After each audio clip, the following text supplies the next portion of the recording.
মিয়ানমারে যে চলমান সংকট রয়েছে সেই সংকট তাদের অভ্যন্তরীণ এবং তার প্রভাব বাংলাদেশে কতটা প্রকট নিশ্চয়ই সেটিকে আপনাকে নতুন করে বোঝাবার কোনো প্রয়োজনীয় নেই। সাম্প্রতিক সময়ে তাদের অভ্যন্তরীণ সংঘর্ষের জেরে আমরা টেকনাফ সীমান্তে অনেকবার দেখতে পেরেছি অনুপ্রবেশের ঘটনা, সেখানকার সামরিক বাহিনীরও। কিন্তু একেবারে সম্প্রতি গত ৩-৪ দিনের মধ্যে নতুন যে ঘটনা সেখানে লক্ষ্য করা যাচ্ছে সেটি হচ্ছে সেন্ট মার্টিনের সাথে টেকনাফ থেকে যে যোগাযোগের যে রুট, সেই রুটটি আসলে অনিরাপদ হয়ে গেছে। পুরোপুরি অনিরাপদ বলছি না আমি এই কারণেই, কারণ যে র্যান্ডম ঘটনাগুলো ঘটছে ঠিক তা না, কিন্তু এমন ঘটনার নজির এসেছে যেখানে আসলে নৌযানগুলোর উপর থেকে আসলে মিয়ানমারের যে সীমান্ত, সেই সীমান্ত থেকে গুলি ছোড়া হয়েছে, সেই গুলিতে আহত হবার ঘটনাও রয়েছে। এবং যার ফলে আপনি নিশ্চয়ই জেনে থাকবেন যে আসলে সেন্ট মার্টিনের সবসময় আসলে চলাচল বা যোগাযোগ রাখা একটু কষ্ট। আপনি এই মুহূর্তে বৈশাখ মাসের পরে, এপ্রিল মাসের পর থেকে অক্টোবর পর্যন্ত যেই জলোচ্ছ্বাস এবং ঘূর্ণিঝড়ের সময়টা থাকে, সেই সময়টাতে আসলে স্বাভাবিক কার্যক্রম ঠিক সেভাবে সেন্ট মার্টিনের সাথে থাকে না, বরঞ্চ পর্যটনের যারা নিয়োজিত থাকেন সেখানে বা সেখানকার স্থানীয় যারা রয়েছেন তাদেরকে আসলে খাদ্য পাঠানো, এই প্রস্তুতিগুলোই সবসময় হয়ে থাকে। কিন্তু গত এক সপ্তাহ ধরে সেই রুটটিতে আসলে চলাচল করার সাধারণ মানুষের, সর্বসাধারণ যে চলাচল করবেন সেটির জন্য আসলে নিরাপত্তা ঠিক সেইভাবে মিলছিল না বলে সেখানে যোগাযোগ বন্ধ রাখা হয়েছিল। শুক্রবারে আবারও আসলে সেখানে খাদ্য বোঝাই একটি জাহাজ পাঠানো হয়েছে এবং সেই জাহাজে করে আসলে প্রায় 150 টনের মতো খাবার নেওয়া হয়েছে। 134 জনের মতো এর আগে সেখানে পৌঁছিয়েছিলেন, মানে গত সপ্তাহে। আমি যদি আরও তারিখ সুনির্দিষ্ট করে বলি তাহলে 9 জুন আসলে 134 জন বিজিবি ও সেনা সদস্য সহ সেখানে পাঠানো হয়েছিল। অর্থাৎ সেন্ট মার্টিনে যারা বাসিন্দা রয়েছেন তাদের অনেকেই আসলে এই এক সপ্তাহ রুট বন্ধ থাকার কারণে কক্সবাজারে আটকে ছিলেন, টেকনাফ আটকে ছিলেন, তাদেরকেও আসলে নিয়ে যাওয়া হয়েছে। ধারণা করা হচ্ছে এই যে জাহাজটি পাঠানো হয়েছে, সেই ধারণা না, পরিকল্পনাও সেটি, সেই জাহাজে করে আবার যারা সেন্ট মার্টিনে আটকে রয়েছেন, যারা সেন্ট মার্টিনে না, হয়তো বা পর্যটন তো বন্ধ রয়েছে, অন্য কোনো কাজে গিয়ে আটকে রয়েছেন, হোটেলে শ্রমিক হতে পারেন তিনি, তাদেরকে ফিরিয়ে আনা হবে এই জাহাজটিতেই। শুরুতেই আসলে একটু শুনে নিতে চাই নির্বাহী কর্মকর্তার বক্তব্য, নির্বাহী ম্যাজিস্ট্রেটের বক্তব্য, যিনি আসলে এই পুরো মিশনটি দেখছেন, দেখভাল করছেন, এবং তার কাছ থেকে আসলে আমরা একটু ব্রিফ শুনতে চাই। তারপরে হচ্ছে আমরা আমাদের যারা সোর্স রয়েছেন, যেখানে আমাদের যারা মানুষ রয়েছেন তাদের অবস্থান জানতে একটু শুরুতেই প্রশাসনের বক্তব্য শুনতে চাই। অতিরিক্ত জেলা ম্যাজিস্ট্রেট মোহাম্মদ ইয়ামিন হোসেনের বক্তব্য।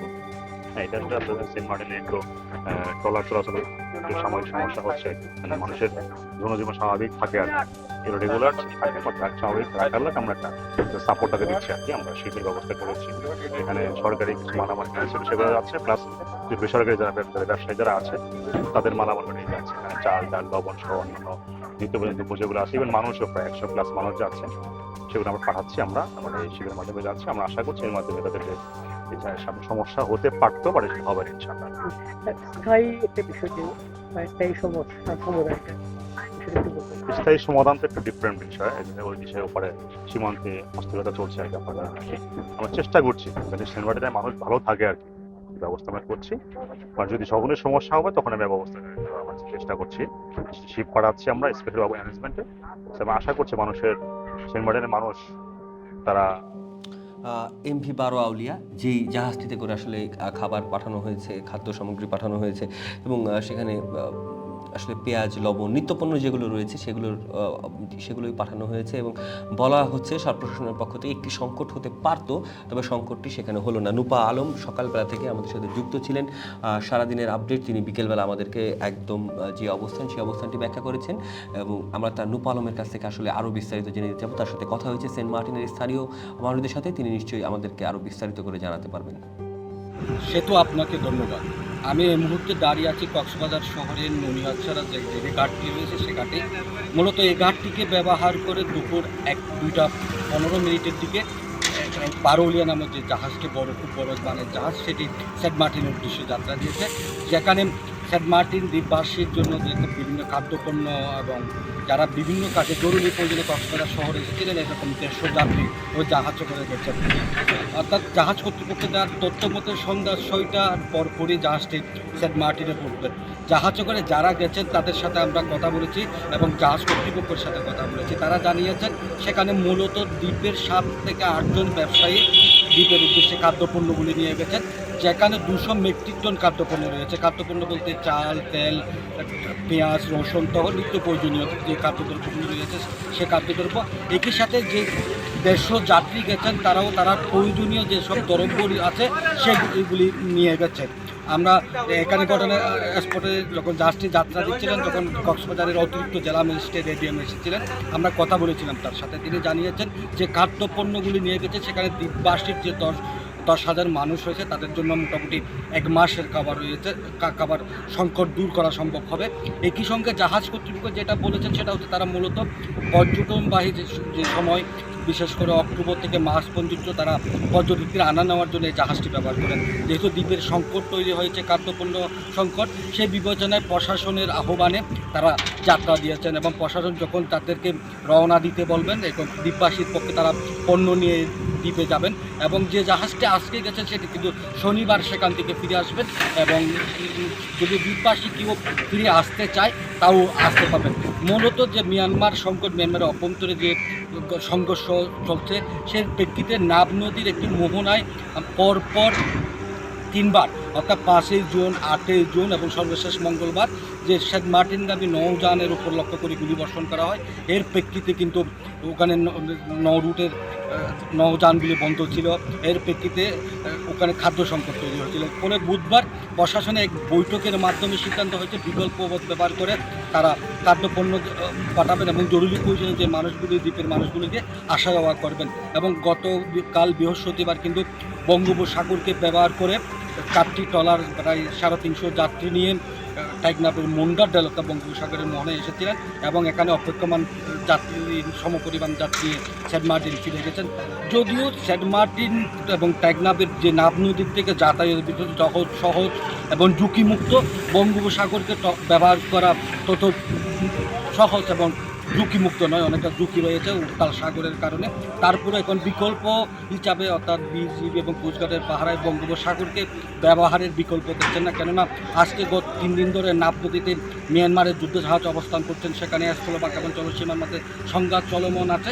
যেহেতু সংঘাত চলমান আছে সেহেতু দ্বীপের যাতায়াতের জন্য এই বিকল্প বঙ্গোপসাগর ব্যবহার ছাড়া বিকল্প কোনো পথ নেই। সেই জন্য প্রশাসনও সজাগ রয়েছে এবং দ্বীপবাসীর সার্বিক বিবেচনা করে আপাতত বঙ্গোপসাগরকে ব্যবহার করে যাত্রীবাহী ট্রলার যোগাযোগ এবং প্রয়োজন বোধে বড় জাহাজ করে পণ্য আনা নেওয়ার কাজটি করবেন। আর আমরা দ্বীপবাসীর যাতে কথা বলেছি, দ্বীপের অনেক লোকজনের সাথে ফোনে কথা বলেছি এবং জনপ্রতিনিধিদের সাথে কথা বলেছি, তারা কিন্তু বিকল্প পথে আসা যাওয়া করতে পারছেন এবং কিছু খাদ্যপণ্য পাচ্ছেন। তারা কিন্তু আতঙ্ক কাটছে না। বিশেষ করে যুদ্ধ জাহাজ দেখার পর তাদের মধ্যে আতঙ্কটা আরও রয়ে গেছে।